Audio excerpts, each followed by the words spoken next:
Welcome back, tennis obsessors, to another video where today we'll be doing a comparison of the Pro Staff 97 V14, the Pro Staff X V14, both 315 grams, both 16 by 19 string patterns.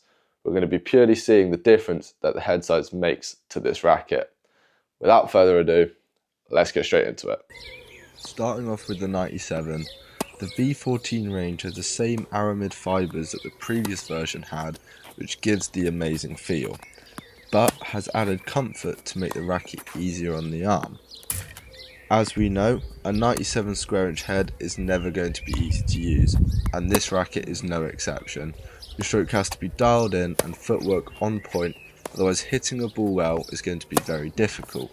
But when you achieve these things, then the racket is very rewarding. So I will review it on the basis of when I was playing well.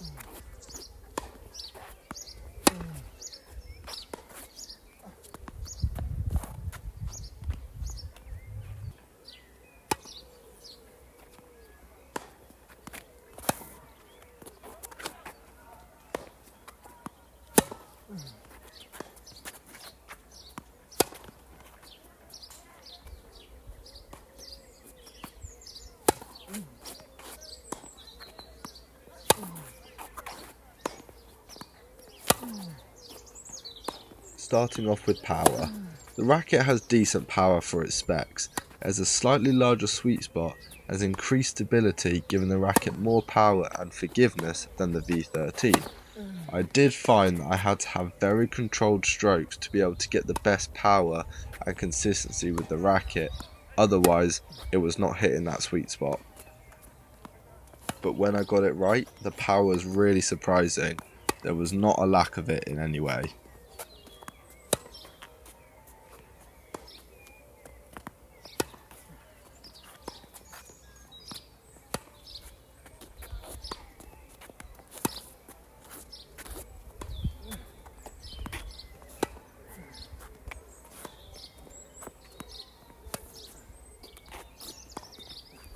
This racket doesn't have bags and bags of spin due to the Pro Staff string mapping, which has this string bed tightened in the sweet spot. This stops the racket from having spin like the Aero or the V-Core, but it does give the racket its stability. Because of how headlight the racket is, it allows for a fast racket head speed, in turn giving the ability to produce a decent amount of spin.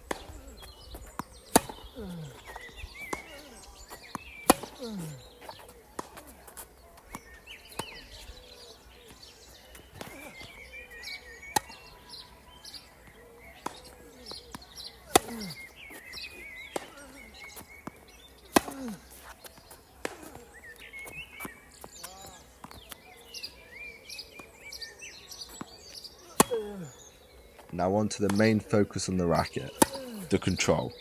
The control and precision you get with this racket is unbelievable.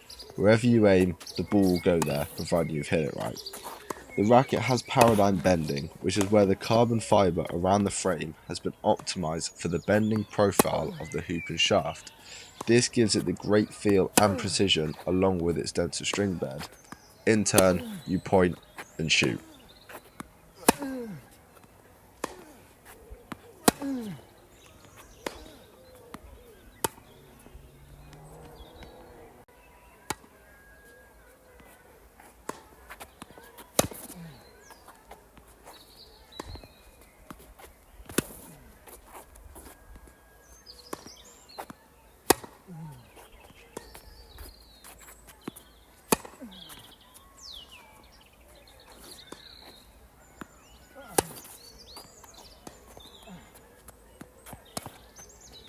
I did enjoy the racket on my forehand.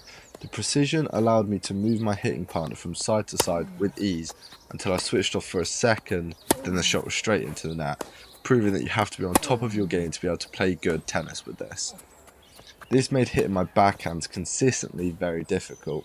I found that when I tried to swing really hard on my backhand, the ball was often going long or in the net, but I feel that is also due to my backhand style alongside the difficulty of the racket, so this may not affect other players.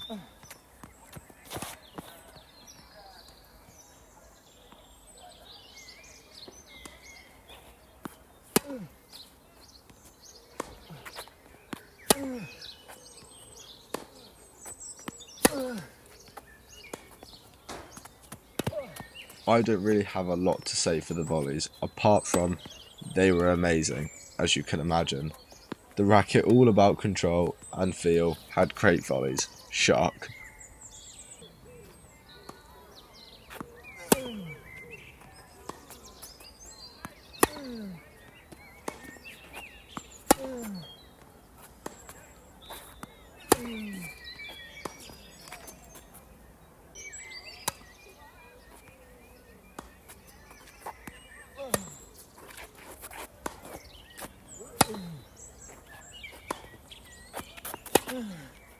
The racket's amazing feel made slicing quite an easy and reliable shot, especially on the backhand side. It allowed me to get back into rallies and put some wicked side and backspin on the ball, and I was very surprised about it.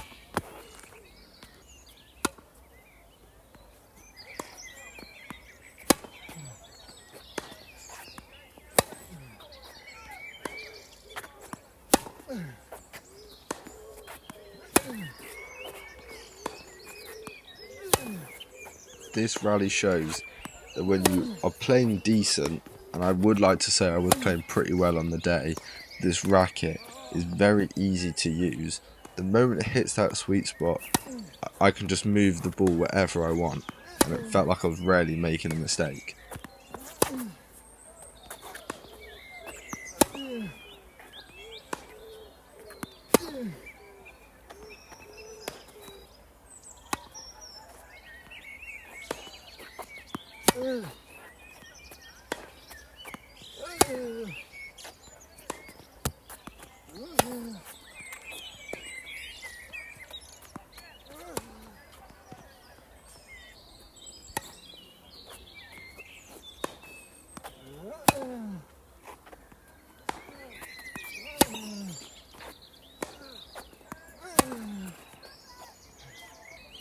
Finally, on to serves.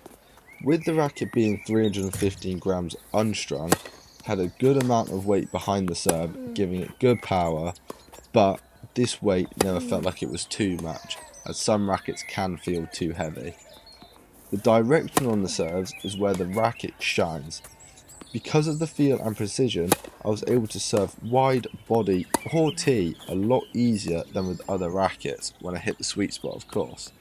But surprisingly, this pro stuff was very forgiving if I didn't hit the sweet spot on a serve compared to if I didn't hit it on a forehand or backhand.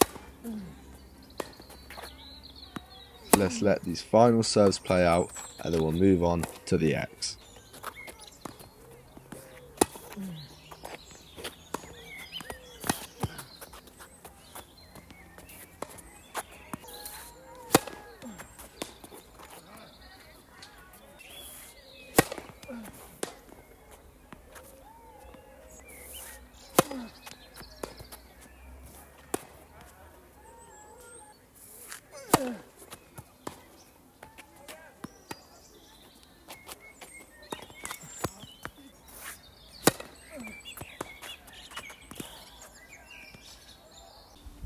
Now, the X.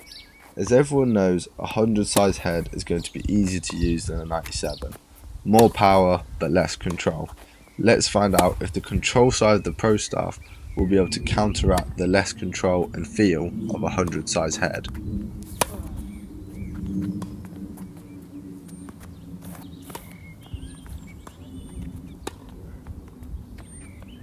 Starting off with power. This pro staff has bags and bags of power, and easy power at that. This mainly comes from the PWS system, which makes the racket feel solid on impact, and because of the enlarged sweet spot, you can allow the weight to do all the work in creating a lot of power off of that string bed. And unlike the 97, it was more forgiving if you didn't hit in the centre of the racket because of the enlarged sweet spot.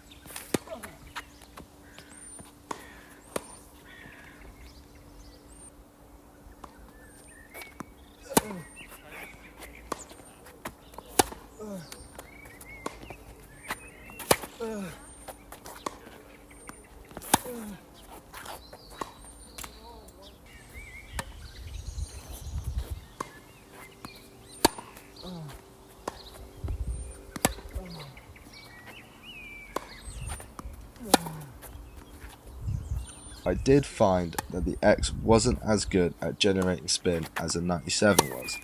With how heavy the head is and the larger head size, it did slow the racket head speed down, causing less whip through the air and in turn giving me less spin. The manoeuvrability was, for me, the racket's biggest downside, but because it is still a 16 by 19 string pattern, the ability to produce spin wasn't impossible, it was just more difficult than the 97.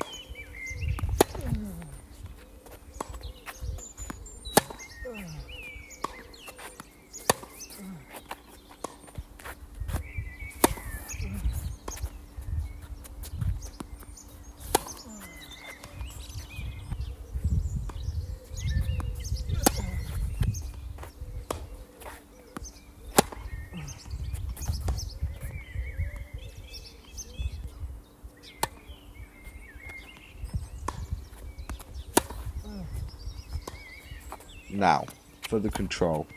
The control isn't to the same degree as a 97, purely because it isn't as manoeuvrable, but both rackets have the same technology, and of course it is a Pro Staff, so it has to have good control. It, to me, felt slightly less stable than the 97, just purely because the racket is softer, so that has made the control worse, but it is still better than most, if not all, other rackets I've ever used.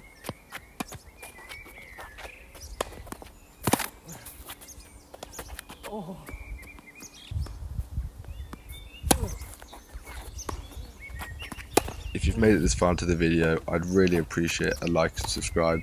It does help me out. I do hate to ask, but it would help me get more content out in the future like this.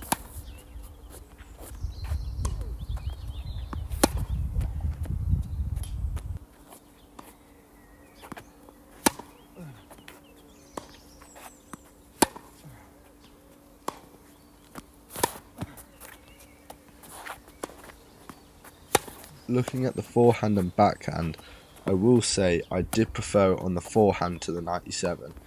The easier power and a large sweet spot made my forehands a lot faster and more consistent than the 97, but not so much when trying to hit the heavier topspin shots. I did find that I was able to put my opponent on the back foot a lot easier, as power from this racket was more easily generated. On the backhand side, I preferred the 97. Even though the sweet spot is larger with the 100, and I didn't exactly rave about the backhand on the 97, I didn't like the lack of manoeuvrability. It made my backhand less consistent, and there was also less topspin as well. I also found that the slice in general was better with the 97 as well.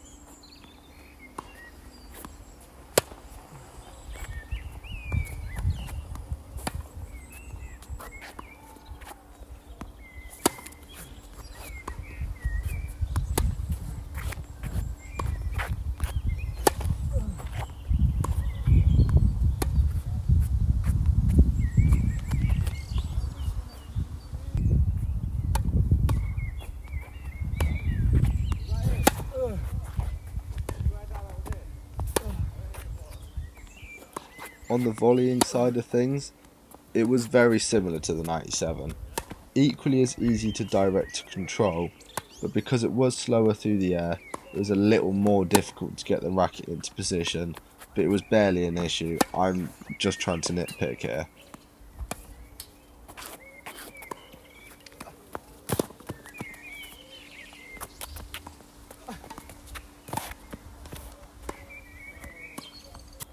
I think these two rallies show the difference between the X and the 97 the best. The X producing a lot of power, but the direction not being as good, as the balls could have gone further to the line if I was using the 97. So I want you to watch these two rallies here and see the difference.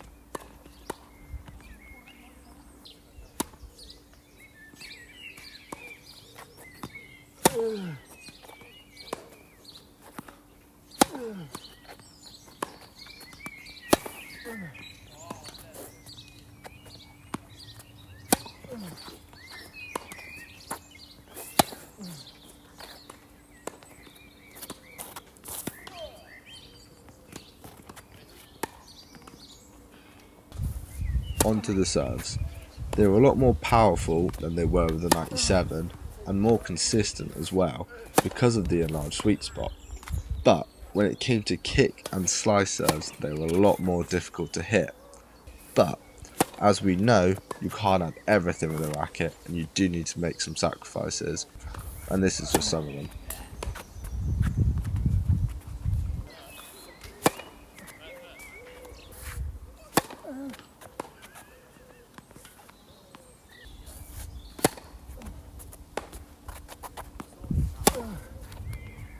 Overall, I would recommend the X for most players purely because it's easier to use, but if you are a high level, I would say go for the 97, as you can get a lot from the racket that you can't get with the X.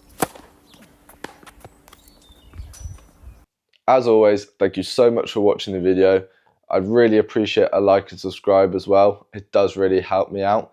Please let me know in the comments down below whether any other rackets you'd like to see me review or compare with each other, or if there's just any tennis related content you'd like to see in general.